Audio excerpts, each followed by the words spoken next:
start of any season is always a breathless affair. There's so much to learn with any new car, but this year it's difficult to describe just how much extra there is to learn. It's a very young design, a very young car in a very young set of regulations. Everywhere you look, you find performance, and we're learning how to get performance out of this set of regulations and hopefully to make this car more competitive. We've just been to a couple of tracks which are at the opposite ends of the spectrum. Bahrain, a track which puts pretty much the most demands on the rear axle of any of them, and China, the opposite, where the front axle, front graining, front understeer is the dominant feature of the track. The performance we saw at China, was that the real performance of the car, or was the Bahrain one?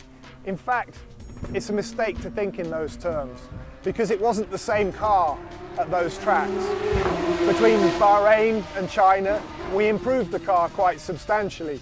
So even though the track characteristics changed, so did our car. And that's the key to having a successful season. You need to keep improving your car at every race. If we can do that successfully, bringing a meaningful amount of performance to every one of those races, then we will keep seeing a step forward. And that will describe the true F14 T, not one race or another. And we're very, very fortunate here at Ferrari to have two such good drivers.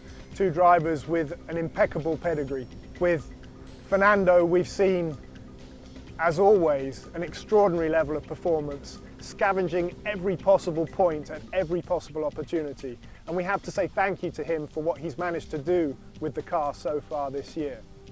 We have to say thank you also to Kimi, who is working extremely well with this team, collaborating with his engineers, with the other car across the garage, and helping us to drive this car forwards, helping to show us where it's weak and helping us to make it stronger.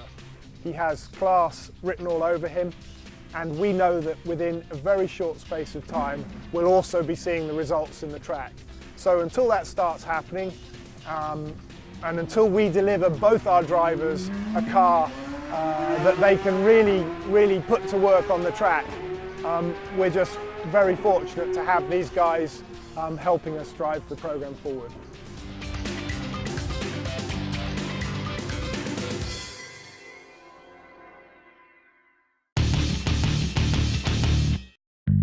Driving style means the way a driver controls the car.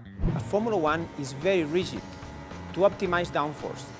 But this high downforce means that when we brake in a very specific way. We brake very hard at the beginning of a corner and we come off the brakes as the car is approaching into the corner. If a driver can brake just a meter later without making a mistake, that can have a big influence into the lap time. There are two types of driving styles. One is drivers who are very aggressive with the steering wheel and also very aggressive with the throttle, how they apply the throttle, and other drivers who are very smooth, always turning just the right amount and being very smooth with the throttle. A Formula One car has so much grip that this involves overlap.